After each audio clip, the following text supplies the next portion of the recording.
Yo, what is up, everyone? It is Diecastbuffet here. Holy cow, folks, it is time to go back to Texas Motor Speedway. It's a groggy Friday morning. It's roughly 10 o'clock right now. Just got me some good breakfast, oatmeal, some bananas, some coffee, ready to go. Wow, bro. Now, look, it's going to be entirely different than last year with the whole craziness of 2020, but guess what? We still get to go.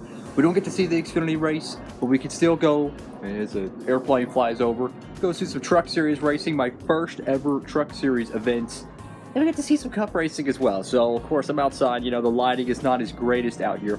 It is pretty groggy, but last year we left around 5:30, 5 o'clock in the morning. It's going to be much later considering there's no practice, no qualifying, but I'm so freaking excited, bro. I've waited all freaking year to go to Texas Motor Speedway, man. Got some breakfast. It's going to be probably a 6, maybe 7-hour drive. I did hear, though, that there's going to be some diecast dealers up there. Now, last year we found the Gypsies. They were at the little Bucky station outside the Speedway, so maybe we can find some more NASCAR diecast merchandise. I didn't buy anything last year. I want to finally buy something at Texas Motor Speedway this year, so it's going to be exciting. I can't freaking wait. I'm going to try to film as much as I can, and let's freaking do this, guys. Hope we have some fun.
You can hear clapping.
Yo, what is up, everyone? It is Diecastbuffet here, and yeah, it's been a freaking long time since I've been in my little studio over here. And for whatever reason, I feel like wearing my shades. I don't know why. We're back from Texas Motor Speedway. After the freaking, I don't know what you call it, the Sierra Mist 500 by the Weather Channel or something. Kyle Busch wins the freaking Texas race, and I tell you what, it was a fuel mileage finish. Say what you want to say. I got my 124 ordered. We seen a fuel mileage finish. I'm pretty hyped about that. Wow, was Texas a lot of fun. Now, look, we went there. We were there Sunday in the freezing cold, the rain, everything. Oh, sweet baby Jesus, man! It's like trying to find granola in a septic tank, okay? And you show up Monday and it's freaking raining again. I mean, the mist from mid-Sunday to freaking all-day Monday, just straight up mist. I tell you, man, it's unbelievable, right? It's unbelievable. The littlest amount of rain, like you could put your hand out and it's like just a drop here, a drop here. It's like it massages your hands. That's how little amount of rain there was Sunday and Monday. And it just kept piling on, and we lost the racetrack. But I couldn't stay for Tuesday. Our rental car and our hotel, it went out Monday, so obviously I wasn't gonna, pay for that because that's ridiculously expensive. But wow, it was a lot of fun, guys. It really was. I got to go see the Gypsies. I tell you, the Gypsies had some great merchandise, guys. Some great pieces. I got a freaking duffel bag over here. I got a duffel bag of freaking Diecasts right over here. I got this duffel bag. I'll be doing a haul on that very, very soon, so you can stay tuned to that. And then the cats over at, well, they're not called Plan B Cells anymore, or at least their main line. They're Circle B Diecast. I got a whole bunch of Diecasts coming in from there. So we got boatloads of freaking Diecasts coming up on the channel. But, talk a little bit about Texas Motor Speedway, how the whole race weekend went. It went so much better. I mean, we found a much closer hotel. We were much well-traveled, more well-traveled. We knew what we were doing. I will say, though, with it being a limited experience, because they didn't have practice, didn't have qualifying, I will say that was disappointing. But we found other things to do. We got to see the freaking, Cowboys Stadium. And, we literally drove out in the parking lot where the freaking World Series was in Arlington. That was freaking cool. We got to go around, go to a few restaurants here and there, like Outback or whatnot. I will say, though, why the heck did that Cheddar's up there in Fort Worth? They don't serve mac and cheese anymore. It's like, what the heck? That's like a smokehouse. They don't sell bacon or sausage. It just don't make sense. Anyways, it was a lot of fun. The weather was frustrating because it's like you show up there, you spend all year saving up for it, and then it starts raining. And then you're like, if I don't get this race in here, I have to go home. Well, what are you supposed to do? You just stay there extra day or two, or do you go home?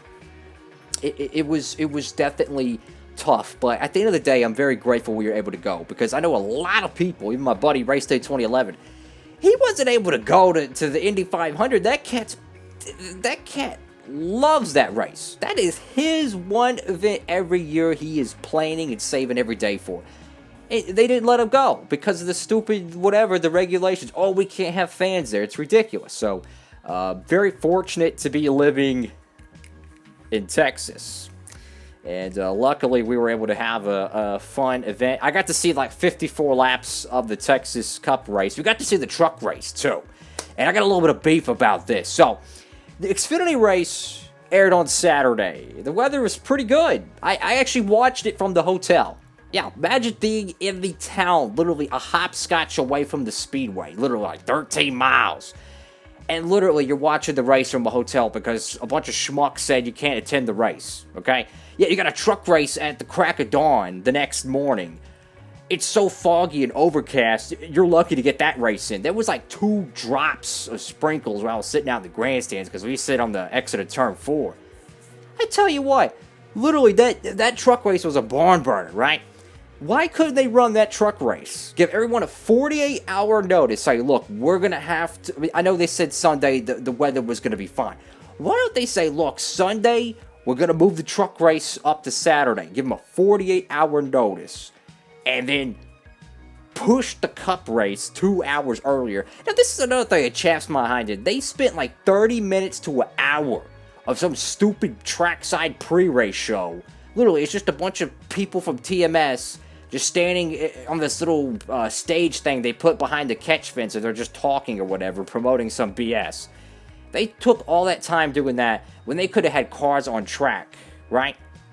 And what's funny is those 54 laps you see on, or it was like 52 laps, something like that, you see on your television screen. It was actually raining. Like the mist, they were racing in the mist. It was insane. And that's why you seen Harvick get all loosey-goosey, Hamlin get loosey-goosey, probably why Buescher clapped the fence. They were racing in the freaking rain. It was crazy. I do believe deep down inside, oval rain racing is something that NASCAR needs to look into. But we are so far away from it, because right now, if they would have put rain tires on, the tires would just came apart. And Gen 7 could be a platform to that. And I seriously think NASCAR needs to look into it, because I tell you what, from a fan experience, watching on television, it's a struggle when you have rain delays after rain delays. And I get it, this is a historic, once in a while, you know, probably decade rain event that happened for this Texas weekend, but you got to think about it. Every year we get some postponed events, and if you're a guy who goes to the track or a gal that goes to the track, and you got to sit there and just wait it out and change your entire schedule, and you got to call off for work, whatever.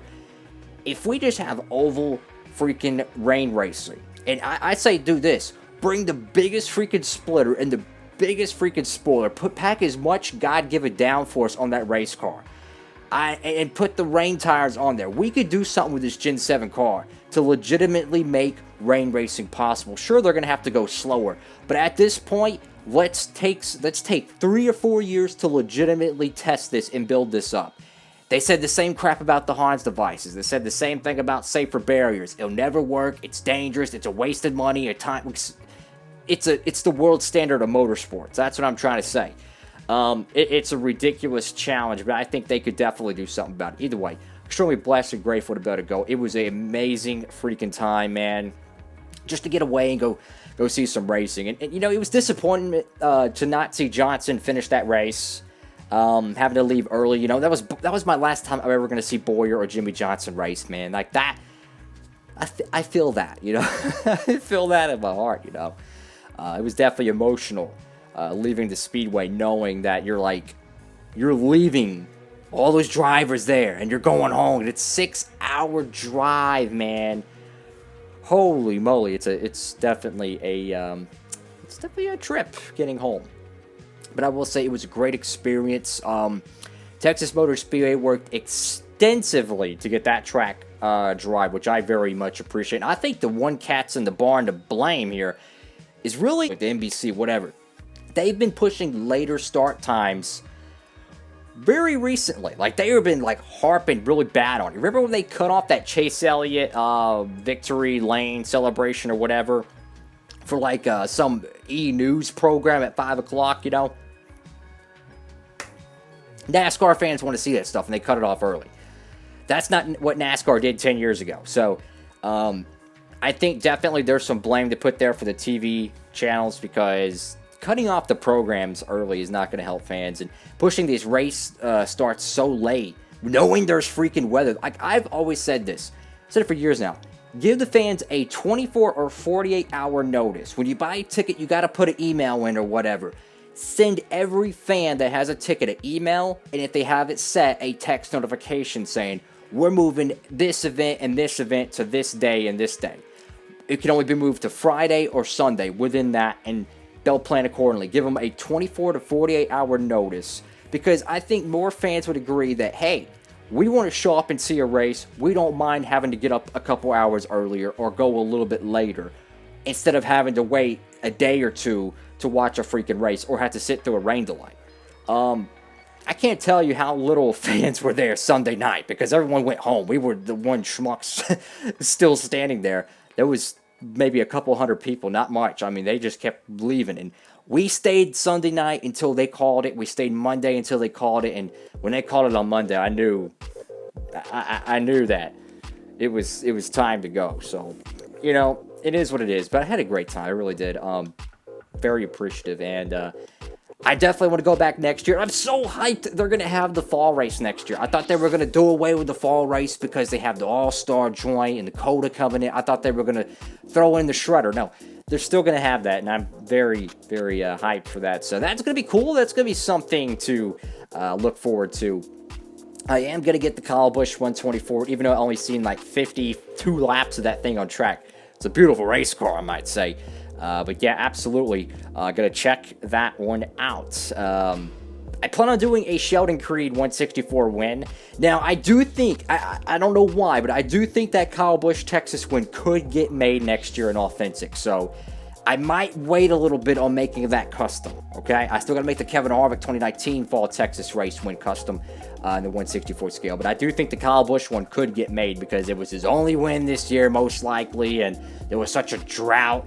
It's an interesting paint scheme. It's Texas. It could get made. It could not. Who knows? If it doesn't get made, I'll definitely try to make a 164 scaled custom for that. Also, I also picked up this Casey Kane shirt at Texas Motor Speedway with the Gypsies. I tell you, you'll love the NASCAR Diecast haul I got at the Gypsies. I was at the Bucky station outside the Speedway. Last year they had good merch, but this year, ooh, they even had better stuff. So you can stay tuned for that video coming up very soon. But yeah, thank y'all so much for watching the video. Make sure to give it a big thumbs up, like, comment, and subscribe. And I'll take these off. I know I look probably like a idiot. It's all good though. I had a great time. I really did. I had a great time. It was fun to be at the racetrack. You know, there's no better place to be than the racetrack. And absolutely, man, I'm very, very blessed. And I can't wait to go next year. I really can't wait. You know, it's something, I don't have a lot of money. You know, I got to save up all year. So with the whole craziness with the hurricanes, it was expensive. But I'm hoping that starting now, I can start saving up. And hopefully by the time next year, we'll be in a good spot to be able to go back for the next fall Texas race. Anyways, folks, thank you all so much for watching. Hope you had a great day out there. Like, comment, subscribe. Of course, hit that notification bell to see all the new NASCAR Diecast reviews I'll be doing on the channel. I'm telling you, man, we got a gigantic amount of Diecast to fill on this channel. You're not even going to believe how many new Gold Series releases are coming in. It's freaking bonkers, okay? So stay tuned for that. Have a great one, folks. Diecastbuffet signing off.